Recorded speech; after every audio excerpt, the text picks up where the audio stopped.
اسلام مسئلہ تیروا کہ یو مسافر امام مقیمین خلق تجمع ورکول نو د مز نفس د پارا سنت کی جری سو وای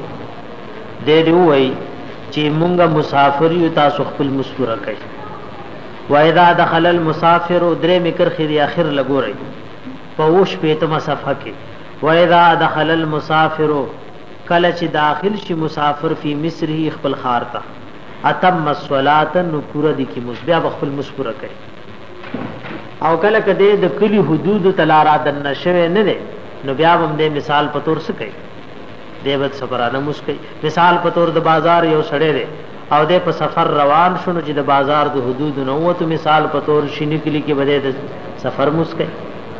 بیا واپس کرا دی او شینی کلی له مزر او رسول تمام د سفر کوي ترسو جری د بازار کل حدود تر د نشوي نه لکه د بازار حدود سری د دې مثال په تور دا مخبره د دې د سکول دا د بازار حدود کله چې را دن نشي مسافر فی مصر خپل خار تا اتم الصلاه نو دې به پوره مسکي و ان لم ينوي الاقامه اگر ته د نیت د پات کیدو نی کړي فيه پدې کې ځکه خپل وطن دې ته د پات کیدو نیت ضرورت نی ومن کان رغسو کان چوله غد پار وطن فانتقل عنه نو دې لاړو دا غینا واستوطن غیره او وطن یونی وبلزه خپل کم د پیدایش وطن جره جگه ته وطن اصلي وای داغه نه لاړو بل وطن کې دې دیرش ثم سافر او بیا دې سفر کو فدخل وطنه الاول دې وردن نش وطن اول تا خود مستقل وی چې بس دې کلی نزلاړ مودل ته بن راځه نو لم یتم الصلاه دیو مسکور کوینا بلکې وطن نه وطن پاتې ده او بشرط دې چې د پوره د انتقال اراده کړی چې به دې کې وزن اوسېږي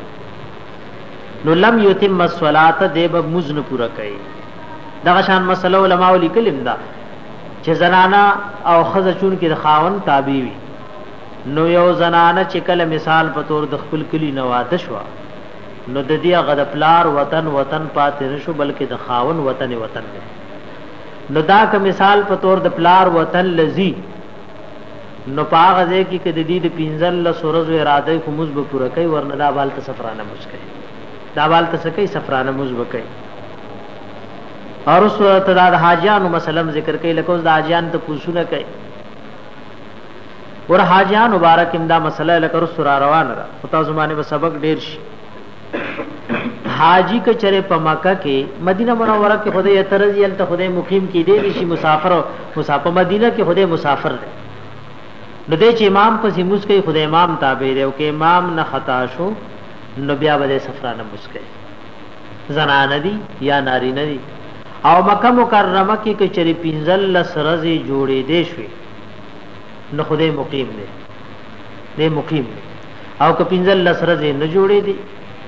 پینځل لسرزه نه جوړې دي نو دې بیال تم مسافر دي دارنګ د قربانۍ د مسلې ته پوښ کین ګوره قربانی رز د قربانۍ د ورځ سره واجبي او حاجی کچره په مکه کې پینځل لسرزه میو د سره پیسې می نو پاتم ورځ دې لاړ شي مینا ته نو په مینا کې د مسافر دې په مسافر باندې قربانی واجب نه په مسافر باندې سني قربانی او کې اوسړي باندې واجب نه دا دی وای زکومه ناک الته کې کوي او بدل ته وای جمانه قرباني وکي ځکه یو سړی چې اجازه تو کینو په بل وطن کې کا موجود مني داغه قرباني ته کولش او دا هغه ځکه چې کوم قرباني کوي نو هغه دا قرباني نه اخو چون کې اکثر اج عمره په یو سفر کیو کې نو هغه ته دمه شکر وای الله دل توفیق ورکو چې په یو سفر کې دوه عبادتونه ادا کړ نو دا هغه د وجنه دا سکه نو حاجی مسافر وي خاص کر داته مې ارز نه دې حرام وتړل نو کله مکه کې پینځل لسرزي دین نو ددا اقامت ختم شو چې کله مینا روان شو مینا کې بیا بده په مزدلفه کې بیا په عرفات کې نو دې بیا مقیم نشي کېدل دا مسله د شریعت ته چې مسافر باندې قرباني واجب نه ده و اذا نول مسافر کله چې نیتو کې مسافر ان یقیم بمکه تا چې دې بدی رکیږي په مکه مکرمه کې و منن او په منا کې 15 یوما 15 ورځې د 15 ورځو نیت کړه خو په مکه او مینا دواړو کې چون کې مکه مکرمه او مینا دواړه جدا جدا ځایونه دي نو د 15 ورځو نیت کړه خو ځایونه دوه دي په مکه او مینا کې نو لم یتم الصلاه د به مسپره کیدا زکه دا به ال پوره مسکی چې په یو ځای کې د 15 ورځو د تیرولو نیت وکړي ومن فاتته صلاه چانه چې قضا شو مسف السفر په سفر کې نو قضاها قضا دی وروړي فل حضور پکور کې رکعتین دو رکعات سلور رکعات فرض چې کله قضا شوی دی په سفر کې نو داغي قضا شراړي نو دو رکعات وکړي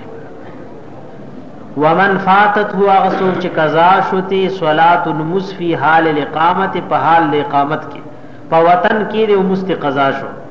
او قضاها فی السفر دے قضا وروړي په سفر کې نو اربعا سلور بکای دیو سلور کوي یعنی مسافر با ک د سفر مست قضا شو نو سلور رکعات فرض به دو رکعات کوي او کچری مقیم سړی نه په حالت د اقامت کې مست قضا شوی او په سفر کې قضا وروړي نو سلور رکعات بکای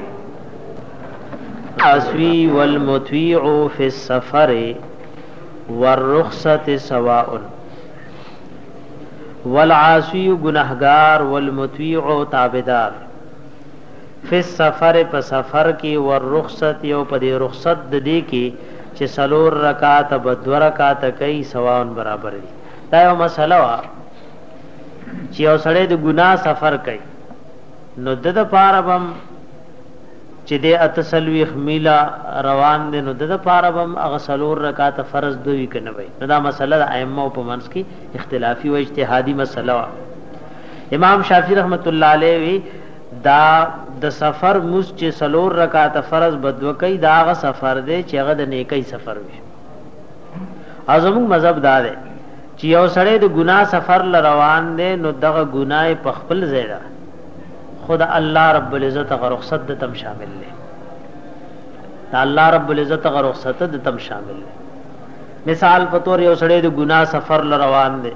هغه کار شرعاً درست نه دی خو بیام دے 48 میل خپل وطن لري زی نو در رب العالمین غرحم او کرم د تابعدار او گناهګار دواړو نه بند دی شرعاً مسافر دی او د سفر کوس د ګناه لپاره راغی الله د سزا ورکړي نو دا مسله در لکای والعاصی او گناهګار والمطیع او تابعدار فی السفر په سفر کې والرخصت او په دې رخصت کې سواء برابر دي رخصت دی ته وای چې مسافر ته الله ویلی چې ته وسکه